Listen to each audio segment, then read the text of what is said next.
ఆంజనేయుడిని బ్రహ్మచారి అని అంటారు కదా, అలాంటి హనుమంతుడికి వివాహం అయ్యింది. అలాగే ఒక బిడ్డ కూడా ఉన్నాడు అని మీకు తెలుసా? ఆంజనేయుడికి హనుమాన్ అనే పేరు ఎలా వచ్చింది? హనుమంతుడు చిన్నప్పుడే చనిపోయాడు అని కూడా మీకు తెలుసా? హనుమంతుడికి ఏ దేవుడు ఏ శక్తులనిచ్చారు? ఇవన్నీ ఈ రోజు వీడియోలో తెలుసుకుందాం. చిన్నప్పుడు ఆంజనేయుడు తిని నిద్రపోతూ ఉండగా ఆంజనేయుడి అమ్మ అంజనాదేవి తినడానికి మామిడి పళ్ళు తేవడం కోసం బయటకు వెళుతుంది. అంతలో ఆంజనేయుడు నిద్రలేచి ఆకలితో ఎంత వెతికినా తినడానికి ఏమీ కనబడదు. అలా వెతుకుతూ బయటకు వచ్చి చూడగా ఆకాశంలో మెరుస్తూ నిగనిగలాడుతున్న ఒక పండు కనపడుతుంది. అబ్బా, ఈ పండు చూడటానికి ఇంత బాగుంటే ఇక దీన్ని కొరికి తింటే ఆహా ఓహో ఆ రుచి నాకు కావాలి అని గాలిలోకి ఎగిరి పట్టుకోవడానికి ప్రయత్నిస్తూ ఉంటాడు. ఆంజనేయుడు ఎంత దగ్గరికి వెళుతున్నా కూడా ఆ పండు ఇంకా దూరం వెళుతున్నట్లుగా ఉంటుంది. నువ్వు ఎంత దూరమైనా పో, నేను మాత్రం ఈ రోజు నిన్ను వదలను, నిన్ను తినాల్సిందే అని ఇంకా వేగంగా వెళతాడు. ఆంజనేయుడు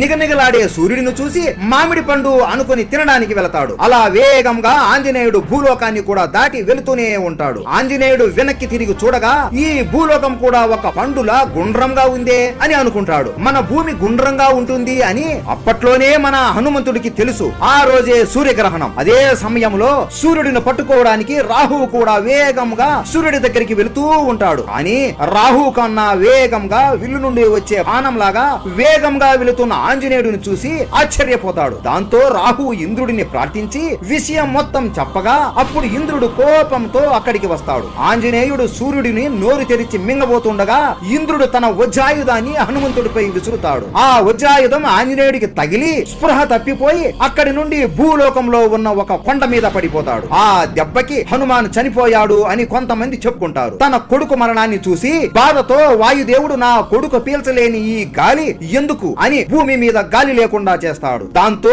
భూలోకం మీద ఉన్న ప్రాణులు అందరూ గాలి లేక చనిపోతుండగా దేవతలు అందరూ అక్కడికి వచ్చి వాయుదేవుడిని వేడుకుంటారు. కానీ వాయుదేవుడు బాధతో ఏడుస్తూ ఉంటాడు. అప్పుడు బ్రహ్మదేవుడు తన శక్తి ఉపయోగించి ఆంజనేయుడిని మళ్ళీ బ్రతికిస్తాడు. అది చూసి వాయుదేవుడు సంతోషించి మళ్ళీ గాలి వచ్చేలా చేసి చనిపోయిన ప్రాణులందరినీ బ్రతికిస్తాడు. అదే సమయంలో బ్రహ్మదేవుడు దేవతలందరినీ ఆంజనేయుడికి వరాలు ఇవ్వమని చెప్పగా మొదటిగా ఇంద్రుడు నా వజ్రాయుధం వల్ల నువ్వు మరణించావు కాబట్టి ఇప్పటి నుండి నీ శరీరం వజ్రాయుధం కన్నా గట్టిగా ఉంటుంది. అలాగే నువ్వు ఎప్పుడు మరణించాలి అనుకుంటే అప్పుడే మరణిస్తావు. నిన్ను ఇక నుండి అందరూ హనుమాన్ అని పిలుస్తారు అని వరం ఇస్తాడు. సూర్యదేవుడైతే నీకు అన్ని జ్ఞానాలని దగ్గరుండి నేను నీకు నేర్పిస్తా అని వరం ఇస్తాడు. ఇది గుర్తుకు పెట్టుకోండి. వరుణ దేవుడు నీటి వల్ల నీకు ఎప్పటికీ చావు ఉండదు అని వరం ఇస్తాడు. అలాగే యముడు నా యమపాశం వల్ల నీకు ఎప్పటికీ మృత్యువు లేదు, నువ్వు అమరుడివి అని వరం ఇస్తాడు. బ్రహ్మదేవుడు శరీరాన్ని చిన్నగా లేదా పెద్దగా మార్చుకునే శక్తి హనుమానికి వరంగా ఇస్తాడు. నా అగ్ని నీ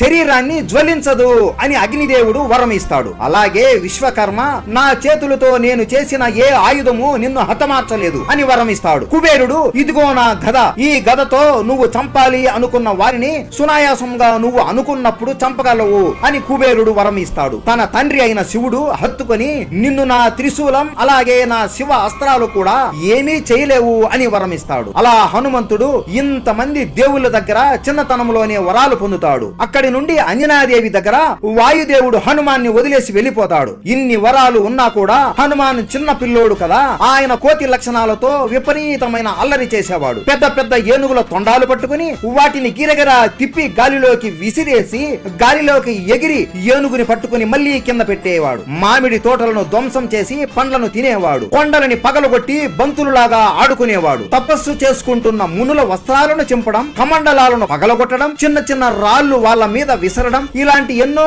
అల్లరి పనులన్నీ చేసేవాడు. ఇలా రోజు రోజుకి హనుమాన్ అల్లరి పనులు చేస్తూనే ఉండటంతో విసిగిపోయిన మతంగముని హనుమానుని కోపంగా చూసి చేతిలో నీళ్లు తీసుకుని ఇక నుండి నీకున్న శక్తులన్నీ నువ్వు మర్చిపోతావు, ఎవరైనా నీకున్న శక్తులు గుర్తు చేస్తే తప్ప నీకు నీ శక్తులు గుర్తుకు రాక ఒక సాధారణమైన వానరుడిలా బ్రతుకుతావు అని చెప్పిస్తాడు. అప్పుడు ఆంజనేయుడి అమ్మ అంజనాదేవి హనుమాన్ని సూర్యదేవుడి దగ్గర విద్యను నేర్చుకోవడానికి పంపుతుంది. అలా అప్పటి నుండి హనుమాన్ సూర్యదేవుడి దగ్గర చాలా సంవత్సరాలు విద్యను నేర్చుకుంటాడు. కానీ ఒక్క విద్య మాత్రం నేర్చుకోలేకపోతాడు. అప్పుడు సూర్యదేవుడు హనుమంతుడి దగ్గరికి వచ్చి, హనుమాన్, ఈ విద్య కేవలం పెళ్లి అయిన వాళ్ళు మాత్రమే నేర్చుకోగలరు, అందుకే నువ్వు నా కూతురు అయిన సువర్చలని వివాహం చేసుకోమని అడుగుతాడు. అప్పుడు హనుమాన్ ఇలా అంటాడు, గురువా, నేను బ్రహ్మచారిలా ఈ జీవితం గడపాలి అనుకుంటున్నాను. ఉన్నాను, నా బ్రహ్మచర్యానికి భంగం కలగకుండా చెయ్యండి అని అనగా అప్పుడు సూర్యదేవుడు సరే అని సువర్చలని ఇచ్చి వివాహం చేస్తాడు. కానీ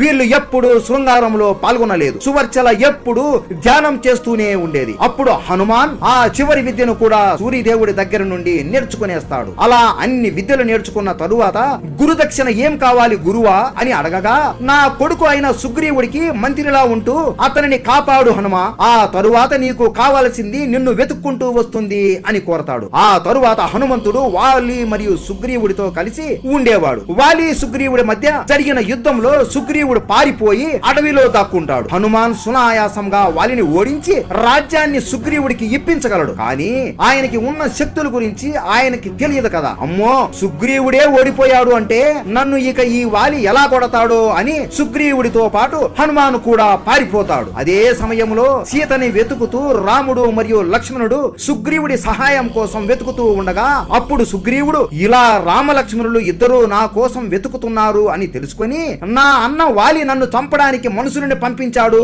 అని అనుకుని భయపడి హనుమాన్ని వాళ్ళతో మాట్లాడి ఇక్కడ నుండి పంపించే అని పంపగా, కానీ హనుమాన్ రాముడిని చూడగానే కళ్ళలో నుండి నీళ్లు తిరిగిపోతాయి. ఏడుస్తూ హత్తుకుంటాడు. హనుమంతుడు రాముడిని మొదటిసారిగా చూసినా ఎప్పటి నుండో జన్మ జన్మల అనుబంధంలా హనుమానికి అనిపిస్తుంది. రాముడికి కూడా అచ్చం అలాగే అనిపిస్తుంది. ఆ తరువాత హనుమాన్ విషయం తెలుసుకుని సుగ్రీవుడి దగ్గరికి పిలుచుకొని వెళ్తాడు. అలా హనుమాన్ సుగ్రీవుడు వానరి సైన్యం రాముడికి సహాయం చేయడానికి అంగీకరిస్తారు. చివరికి సీతాదేవి లంకలో ఉన్నట్లు రాముడికి తెలుస్తుంది. ఎవరినైనా సీతాదేవి దగ్గరికి పంపి నేను వస్తున్నాను అనే సందేహం ఇవ్వడానికి పంపాలి అని అనుకుంటుండగా జాంబవంతుడు హనుమాన్ని పంపిద్దాం అని అంటాడు. హనుమాన్ ఆశ్చర్యపోయి నేను మీరు అనుకున్నంత బలవంతుడిని కాదు, నేను సాధారణమైన ఒక వానరుడిని అంతే స్వామి. అమ్మో, నా వల్ల అవుతుందో లేదో, నేను అక్కడికి వెళ్ళగానే రావణ సైన్యం నన్ను చంపేస్తుంది అని అనగా జాంబవంతుడు నవ్వుతూ హనుమా, నీకు ఉన్న శక్తుల గురించి నీకు తెలియదు,